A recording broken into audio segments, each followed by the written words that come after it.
Students, स्वागत है हमारे YouTube channel your success coaching centre में। मैं आज आपके समक्ष 10वीं वर्ग की जो एग्ज़ाम होने जा रही है उससे संबंधित जो महत्वपूर्ण प्रश्न हैं, खासकर इंग्लिश में जो कैरेक्टर्स के जो 5 अंकों के होंगे, उन्हीं को आपके प्रश्न उन्हीं को मैं आपके समक्ष पे रख रहा हूँ, ताकि परीक्षा में जब ये भी सवाल पूछी जाए या इससे संबंधित जो प्रश्न पूछी जाए इस चैप्टर से मिलता जुलता जो 5 अंकों के हों, तो आप बेहिचक बिना सोचे किसी विचार किए आप इसको लिख सकते हैं, अच्छे मार्क्स भी ला सकते हैं।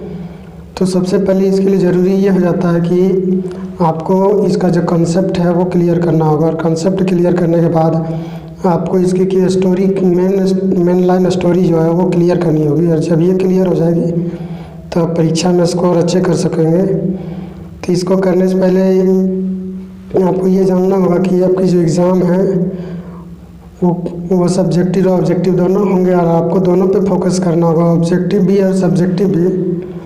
तो जो स्टूडेंट्स जिन्होंने अभी तक पूरा ध्यान अपना सब्जेक्टिव पर दे दिया है वो ऑब्जेक्टिव पर भी ध्यान पूर्ण रूप से दें, ताकि एग्ज़ाम में जब किसी भी चैप्टर से संबंधित जब प्रश्न उठाई जाए तो उनका वो खुल करके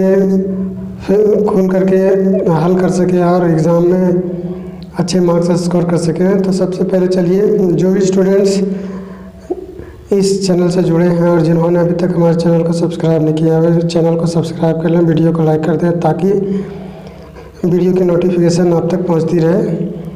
तो ये चलते हैं इसके सबसे पहले कि इसका जो भोली जो है, ये सेकंड जो बुक हमारी है सप्लीमेंट्री रीडर, उसकी कहानी है, और इसमें से उसकी कैरेक्टर जो है जीवनी के बारे में पूछा जाता है, उसके चरित्र के बारे में पूछा जाता है। तो इसी को लेकर के हम चलते हैं कि क्वेश्चन करा give a character sketch of भोली। भोली का चरित्र चित्रण कीजिए या भोली की जीवनी बतलाइए, भोली का व्यक्तित्व के बारे में बताइए। तो इसमें जो उत्तर इसका दिया हुआ है, actual name of Bholi was Sulekha. Bholi का वास्तविक नाम सुलेखा था, but since her childhood everyone had been calling her Bholi the simpleton.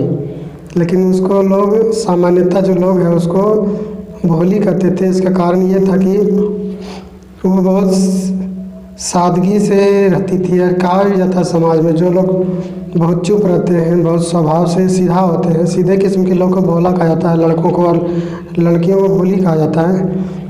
She was the 4th daughter of number the Ramlal. Ramlal की वह चौथी औलाद थी, चौथी बेटी थी। When she was 10 months old, जब वो 10 वर्ष की थी, वो 10 महीने की थी। She had fallen off the cot on her head, वह सर के बाहर गिर गई, and perhaps it damage some part of her brain, और इसकी वजह से उसका दिमाग का कुछ हिस्सा क्षतिग्रस्त हो गया। ड्यू टू दिस, इसके कारण she was suffering from mental weakness, इसके वजह से वह दिमागी रूप से वह कमज़ोर हो गई। अगेन दोबारा, when she was 2 years old, वह जब 2 साल की थी। She had an attack of small pox, उसको चेचक हो गई। एक्सेप्ट हर आइज, आँख को छोड़ करके, her entire body was permanently disfigured by deep और ब्लैक पॉक मार्क्स। आँख को छोड़ करके उसका पूरा का पूरा शरीर काले काले धब्बों से भर गया। सी स्टैमर्ड, वह हकलाने लगी। सो सी टॉक्ड वेरी लिटिल, इसलिए वह कम बोलती थी। But education brought a new change in her personality, लेकिन जैसे ही उसने शिक्षा लेना शुरू किया, शिक्षा के बारे में जानकारी हुई, तो उसके व्यक्तित्व में बदलाव आने लगा। Now she could speak fluently, वह बेहिचक बोलती थी, बिना रुके बोलती थी। She was a bold girl, वह एक निर्भीक और साहसी लड़की बन गई थी। And she was self respect, उसका खुद का आत्मसम्मान था। Therefore she refused to marry a rich man Vishambhar Nath, इस वजह से उसने एक जो रईस आदमी था, धनवान व्यक्ति था जिसका नाम विशंबर नाथ था, उससे शादी करने से मना कर दिया।